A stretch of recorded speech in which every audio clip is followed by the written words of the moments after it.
नमस्कार दोस्तों, मैं सीमा चौर से आपका स्वागत करती हूँ अपने यूट्यूब चैनल पे। बहुत अच्छा है नाच गीत लेकर आई हूँ।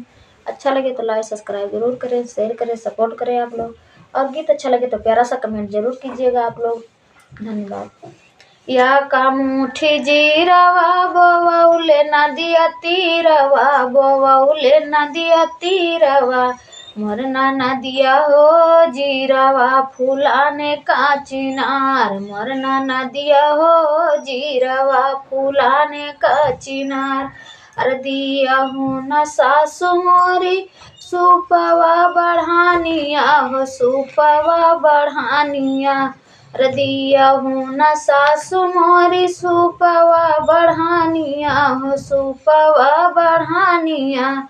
अरे मरना नदिया हो जीरवा बटोरे हम जाब, मरना नदिया हो जीरवा बटोरे हम जाब, मरना नदिया हो जीरवा बटोरे हम जाब। अरे जीरावा बटोर तैमा टूट गे बढ़ानिया हो, टूट गे बढ़ानिया। अरे मरना नदिया हो सासु देहली गारिया हजार, मरना नदिया हो सासु देहली गारिया हजार।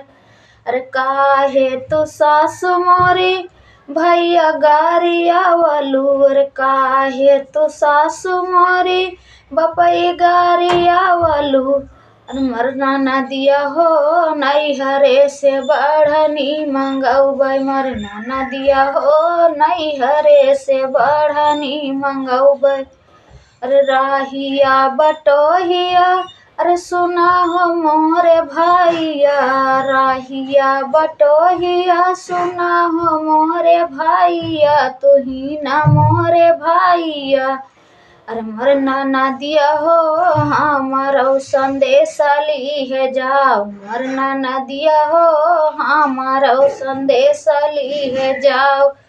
अरे जाई संदेशवा कहो हमारे माइया के आगवा हो, माइया के आगवा।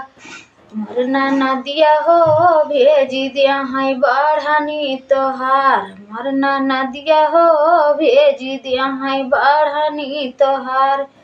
अरे आगे आगे आवे मोरे बढ़नी कई बोझवा, आगे आगे आवे मोरे बढ़नी कई बोझवा।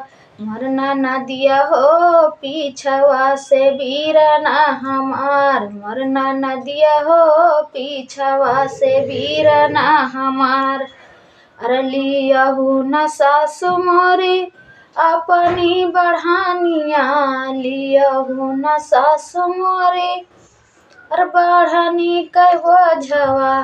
अरे मरना ससुइया हो बीरना का दामाद बनाए, मर ससुइया हो लेती बीरना का दामाद बनाए। तो दोस्तों मेरा गीत कैसा लगा आप लोग को? और गीत अच्छा लगे तो प्यारा सा कमेंट जरूर कीजिएगा आप लोग। धन्यवाद।